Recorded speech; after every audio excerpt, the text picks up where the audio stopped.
السلام علیکم ورحمۃ اللہ وبرکاتہ۔ رمضان کے مہینے میں ہمیں کون کون سی عبادتیں کرنا چاہیے؟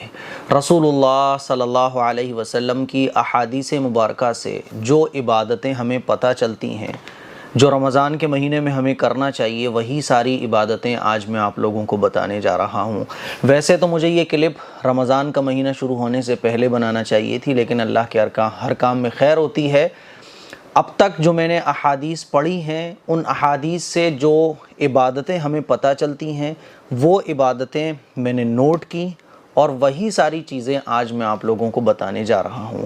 یہ کلپ تھوڑی سی لمبی ہو سکتی ہے، لیکن بہت کچھ آپ کو جاننے کو ملے گا، سیکھنے کو ملے گا، اور سب سے زیادہ خاص بات رسول اللہ صلی اللہ علیہ وسلم کی احادیث آپ کو سننے کو ملیں گی۔ تو پہلا کام جو سب سے زیادہ خاص ہے رمضان کے مہینے میں، وہ ہے روزہ۔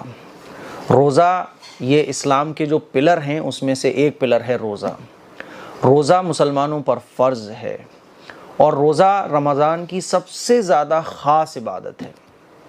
روزے کے بارے میں احادیث مبارکہ میں جو آیا ہے، آئیے وہ میں آپ کو سناتا ہوں۔ رسول اللہ صلی اللہ علیہ وسلم نے ارشاد فرمایا کہ انسان جو بھی عمل کرتا ہے، اس کا اجر اسے 10 گنا سے لے کر 700 گنا تک ملتا ہے، لیکن روزے کے بارے میں اللہ تعالیٰ فرماتا ہے کہ یہ عمل چونکہ خالص میرے لیے ہے، اسی لیے میں ہی اس کا بدلہ دوں گا۔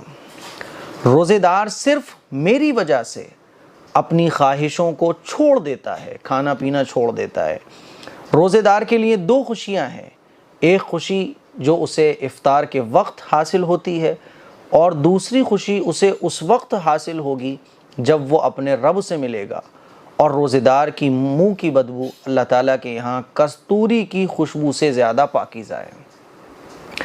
ہر عبادت کا اجر اللہ تعالیٰ نے دنیا میں متعین کر دیا۔ نماز پڑھو گے اتنا ثواب، صدقہ دو گے اتنا ثواب، یہ عبادت کرو گے تو اتنا ثواب۔ لیکن روزے کے بارے میں اللہ تعالیٰ نے ارشاد فرمایا کہ روزہ میرے لیے ہے اور اس کا اجر میں دوں گا آخرت میں۔ اللہ اس کا اجر خود دے گا اللہ۔ اور ایک دوسری حدیث میں اللہ تعالیٰ فرماتا ہے وَأَنَا أُجْزَى بِهِ، کہ روزے کا بدلہ میں خود ہوں۔ اللہ تعالیٰ ہمیں خود مل رہا ہے روزے کے بدلے میں۔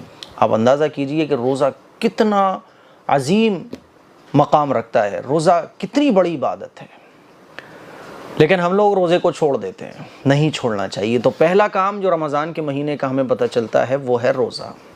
یہ میں شارٹ طریقے سے آپ لوگوں کو بتانے کی کوشش کر رہا ہوں، ورنہ اگر ہر عبادت کو میں اچھے طریقے سے ڈیفائن کرنے کی کوشش کروں تو ہو سکتا ہے یہ ویڈیو 30-40 منٹ سے اوپر چلی جائے۔ دوسرا جو کام عبادت والا ہمیں رمضان کے مہینے میں کرنا چاہیے وہ ہے قیام اللیل۔ دوسرا عمل رمضان کا قیام اللیل۔ قیام اللیل کا مطلب کیا ہے؟ راتوں میں جاگ کر عبادت کرنا۔ راتوں میں جاگیے رمضان کی اور اللہ کی خوب عبادت کیجیے، خوب عبادت کیجیے۔ قرآن مجید میں اللہ تعالیٰ ارشاد فرماتا ہے وَالَّذِينَ يَبِيتُونَ لِرَبِّهِمْ سُجَّدًا وَقِيَامًا، کہ اللہ تعالیٰ کے بندے، رحمان کے بندے وہ ہیں جو راتوں میں جاگ کر اللہ کے سامنے رکوع کرتے ہیں اور قیام کرتے ہیں۔ اللہ کے نبی صلی اللہ علیہ وسلم رمضان کی راتوں میں خوب عبادت کیا کرتے تھے۔ حدیث میں آتا ہے حَتَّى يَتَوَرَّمَتْ قَدَمَاهُ، کہ اتنی عبادت حضور علیہ الصلوۃ والسلام رمضان کی راتوں میں کیا کرتے تھے کہ آپ علیہ الصلوۃ والسلام کے پاؤں مبارک سوج جاتے تھے، ورم آ جایا کرتا تھا۔ صحابہ اکرام راتوں میں جا کر عبادت کیا کرتے تھے۔ اسی لیے رمضان کی راتوں میں جتنا ہو سکے رات میں ہم اور آپ عبادت کرنے کی کوشش کریں۔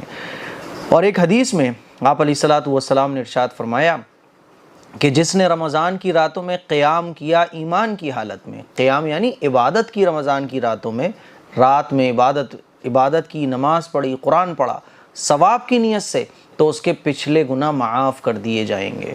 تو یہ بخشش کا بڑا قیمتی ذریعہ ہے، بڑا بہترین ذریعہ ہے بخشش کرانے کا۔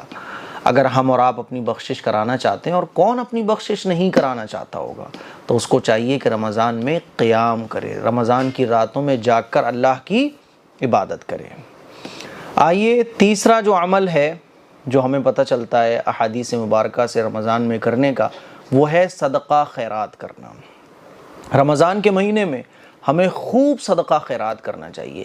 حضرت ابن عباس رضی اللہ تعالیٰ عنہ فرماتے ہیں کہ نبی کریم صلی اللہ علیہ وسلم بھلائی کے کاموں میں سب سے زیادہ سخاوت کرنے والے تھے، حضور سب سے زیادہ سخی تھے، اور آپ کی سب سے زیادہ سخاوت رمضان کے مہینے میں ہوتی تھی۔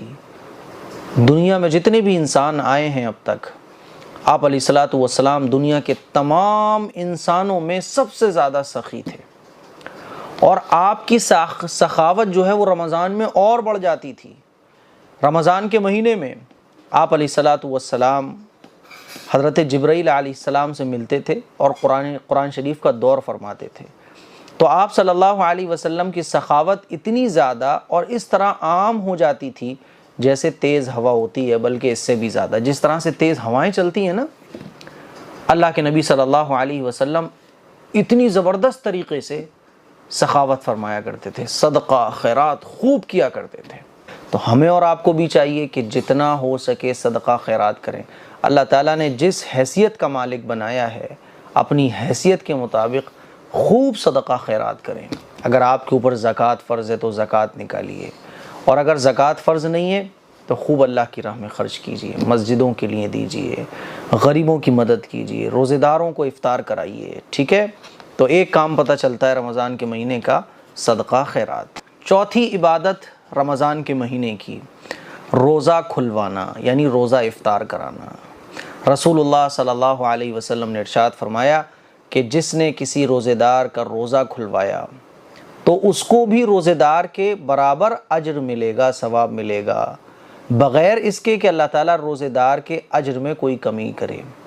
آپ نے کسی کو روزہ افطار کرایا تو آپ کو روزے دار کے برابر ہی ثواب ملے گا، اور اللہ تعالیٰ ایسا نہیں ہے کہ جس کو آپ نے افطار کرایا ہو اس کے ثواب میں سے کچھ کم ہو جائے، ایسا نہیں ہے، اس کے ثواب میں سے بھی کچھ کم نہیں ہوگا، اور افطار کرانے والے کو پورا ثواب ملے گا روزے دار کی طرح۔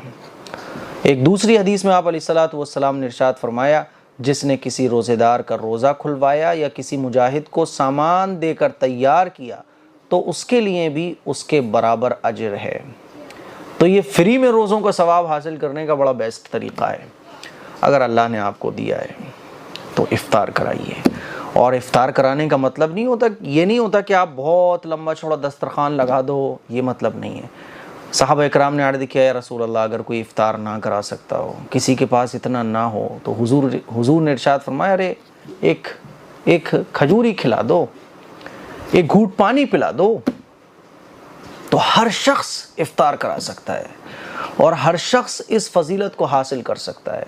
تو رمضان کے مہینے میں جو چوتھا کام ہمیں کرنا چاہیے وہ روزہ کھلوانا، روزہ افطار کرانا۔ روزہ افطار کی جو پارٹیاں ہوتی ہیں وہ تو ہوتی ہیں، وہ نہیں، روزہ افطار کرانا ضرورت مندوں کو۔ اب افطار کی پارٹی ہم لوگ کر لیتے ہیں، اس میں سب نمازیں چھوڑے بیٹھے ہوتے ہیں، گھر پہ نمازیں ہو رہی ہیں، سب کھانے میں لگے پڑے ہیں، رزق کی ناقدری ہو رہی ہے۔ تو ان ساری چیزوں سے ہمیں بچنا چاہیے، ٹھیک ہے؟ اگلا جو کام ہے رمضان کے مہینے میں جو ہمیں کرنا چاہیے وہ ہے قرآن مجید کی تلاوت۔ قرآن مجید کی خوب تلاوت ہمیں رمضان کے مبارک مہینے میں کرنا چاہیے۔ صحابہ اکرام خوب تلاوت فرمایا کرتے تھے، رسول اللہ صلی اللہ علیہ وسلم خوب تلاوت فرمایا کرتے تھے۔ بعض صحابہ تو 3 دن میں قرآن مجید مکمل کر لیتے تھے، بعض صحابہ ایک دن میں، بعض ایک ہفتے میں، بعض 10 دن میں۔ تو جتنا ہو سکے قرآن مجید کی تلاوت کیجیے، خوب تلاوت کیجیے۔ رمضان کے مہینے کا جو اگلا کام ہے وہ ہے اعتکاف۔ ہمیں اعتکاف کا خاص اہتمام کرنا چاہیے۔ رمضان کے مہینے کی خاص عبادت ہے اعتکاف۔ رسول اللہ صلی اللہ علیہ وسلم اعتکاف کا خاص اہتمام فرماتے تھے۔ رمضان کے جو آخری 10 روزے ہوتے ہیں نا، اس میں اعتکاف کیا جاتا ہے، اور آپ علیہ الصلوۃ والسلام نے ہمیشہ اعتکاف فرمایا۔ ایک مرتبہ حضور کا اعتکاف چھوٹ گیا تو حضور نے اگلے مہینے اعتکاف کیا، اور جس سال حضور کا وصال ہوا اس سال حضور علیہ الصلوۃ والسلام نے 20 دن کا اعتکاف فرمایا۔ اسی لیے اعتکاف کرنا یہ سنت ہے۔ اگر اللہ تعالیٰ نے ہمیں نواز رکھا ہے، ہمارے کام دھندے ایسے ہیں کہ اگر ہم اعتکاف میں بیٹھ جائیں تو کوئی فرق نہیں پڑے گا، تو اعتکاف میں ہمیں بیٹھنا چاہیے۔ اعتکاف کرنے والا اللہ کے بہت قریب ہو جاتا ہے۔ لیلۃ القدر کی تلاش۔ رمضان کے اخیر عشرے کی طاق راتوں میں لیلۃ القدر ہوتی ہے، اور لیلۃ القدر کی فضیلت تو آپ لوگوں کو پتہ ہے۔ قرآن مجید میں اللہ تعالیٰ ارشاد فرماتا ہے، لیلۃ القدر خیر من الف شہر، کہ ایک رات میں عبادت کرنا یہ 1000 مہینے عبادت کرنے سے بہتر ہے۔ تو رمضان کے مہینے میں ہمیں لیلۃ القدر کو حاصل کرنے کی کوشش کرنا چاہیے، اور لیلۃ القدر کی 5 راتیں ہوتی ہیں، 5 راتوں میں سے کوئی ایک رات لیلۃ القدر کی ہو سکتی ہے۔ لیکن عجیب بات یہ ہے کہ 15 شعبان میں، جس کو شب برات کے نام سے جانا جاتا ہے، سارے مسلمان جاگتے ہیں اور لیلۃ القدر میں سوتے رہتے ہیں، حالانکہ لیلۃ القدر کی جو فضیلت ہے وہ قرآن سے ثابت ہے، صحیح احادیث سے ثابت ہے، اور شب برات کی فضیلت تو بعض علماء کے نزدیک ہے ہی نہیں ہے، ضعیف روایات سے شب برات کی فضیلت ثابت ہے۔ اسی لیے لیلۃ القدر کو ہمیں تلاش کرنا چاہیے۔ لیلۃ القدر کی تلاش کے لیے، لیلۃ القدر کو حاصل کرنے کے لیے ہمیں 5 راتوں میں رمضان کے اخیر عشرے میں عبادت کے لیے جاگنا چاہیے اور عبادت کرنا چاہیے۔ اگلی جو عبادت رمضان کی ہے وہ ہے عمرہ کرنا۔ رمضان میں عمرہ کرنے کا بڑا ثواب ہے۔ رسول اللہ صلی اللہ علیہ وسلم نے ایک عورت سے فرمایا، جب رمضان آئے تو اس میں عمرہ کرنا، اس لیے کہ رمضان میں عمرہ کرنا یہ میرے ساتھ عمرہ کرنے کے برابر ہے۔ رمضان میں عمرہ کرنا یہ حج کے برابر ہے۔ تو رمضان میں عمرہ کرنے کی بہت زیادہ فضیلت ہے، اسی لیے رمضان میں اگر اللہ نے ہمیں نواز رکھا ہے تو رمضان میں عمرہ کرنے کی کوشش کرنا چاہیے۔ رمضان کے مہینے میں عمرہ کرنے کا ثواب بہت زیادہ ہے، اور رمضان کی رمضان کے عبادت والے کام ہیں اس میں سے ایک خاص کام عمرہ کرنا ہے رمضان کے مہینے میں۔ دعا، رمضان کے مہینے میں کثرت سے ہمیں دعا کرنا چاہیے۔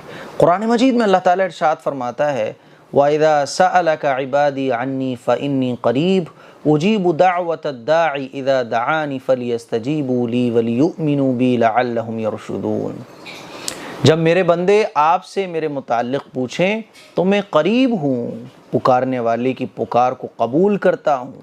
جب بھی وہ مجھ کو پکاریں، لوگوں کو چاہیے کہ وہ بھی میری بات مانیں اور مجھ پر ایمان لائیں۔ اللہ تعالیٰ ارشاد فرماتا ہے، جب بھی کوئی پکارنے والا مجھے پکارتا ہے تو میں اس کی پکار کو سنتا ہوں۔ اللہ کے نبی صلی اللہ علیہ وسلم خوب دعا فرماتے تھے۔ دعا میں اللہ کے نبی صلی اللہ علیہ وسلم اللہ کے سامنے خوب روتے تھے۔ اسی لیے رمضان کی ایک خاص عبادت دعا بھی ہے۔ ہمیں دعاؤں کا رمضان کے مہینے میں خاص اہتمام کرنا چاہیے، خوب دعا کرنا چاہیے، جتنا ہو سکے اللہ سے مانگنا چاہیے۔ تو یہ رمضان کی کچھ خاص عبادتیں تھیں جو میں نے آپ لوگوں کو بتائیں احادیث مبارکہ کی روشنی میں۔ مجھے امید ہے کہ یہ ساری چیزیں آپ لوگوں کو سننے میں اچھا لگا ہوگا، آپ کے اندر دین کا شوق پیدا ہوا ہوگا، اور مجھے امید ہے کہ یہ کلپ بھی آپ کو پسند آئی ہوئی ہوگی۔ اس کلپ کو شیئر کریں، دوسروں تک پہنچائیں۔ السلام علیکم ورحمۃ اللہ وبرکاتہ۔